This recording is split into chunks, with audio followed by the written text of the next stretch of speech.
Pemirsa, DPW Partai Umat Aceh Minggu siang menggelar tasyakuran dan doa bersama di halaman kantor DPW Partai Umat Aceh di Gampong Lam Gugup, Banda Aceh.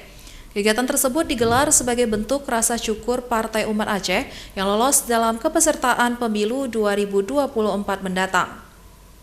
Kepada Bapak Jamal Suni. Tasyakuran dan doa bersama DPW Partai Umat Aceh digelar di Gampong Lam Gugup, Kota Banda Aceh. Kegiatan ini sebagai bentuk rasa syukur Partai Umat Aceh yang lolos dalam kepesertaan pemilu 2024 mendatang. Ketua DPW Partai Umat Aceh, Jamai Suni, dalam sambutannya berharap kepada seluruh jajaran pengurus mulai dari DPW, DPD, DPC, serta ranting terus memperkuat dan bisa mensosialisasikan Partai Umat ke semua masyarakat Aceh. Pihaknya bisa jadi peserta pemilu karena ada rakyat yang menginginkan adanya satu kekuatan yang mengontrol kekuatan di DPR yang selama ini macet. Jamai Suni meminta institusi penyelenggara betul-betul menciptakan pemilu yang bermutu. Menurutnya, saat ini yang mendorong Partai Umat adalah rakyat. Inilah yang membesarkan Partai Umat. Kalau pendidikan politik baik, maka akan mendorong Partai Umat maju ke depannya.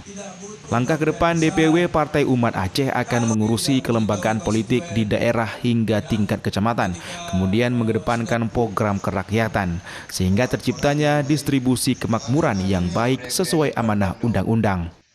Agar Indonesia yang baldatun, taibatun, warabbun ghafur terwujud dengan baik. Kita bersyukur kepada Allah, alhamdulillah kemarin Partai Umat hampir saja gagal.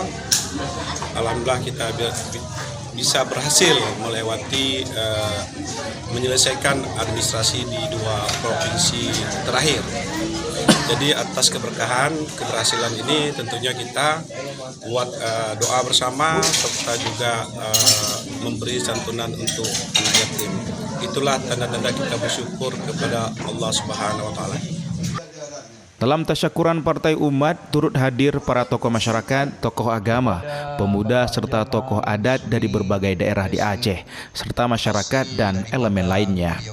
Tausiah diisi oleh Tengku Abdul Aziz dan orasi politik diisi oleh Saifuddin Bantasyam. Tasyakuran DPW juga turut diwarnai dengan santunan anak yatim dan pembagian door prize untuk hadirin yang hadir. Dari Kota Banda Aceh, Tim Liputan iNews melaporkan.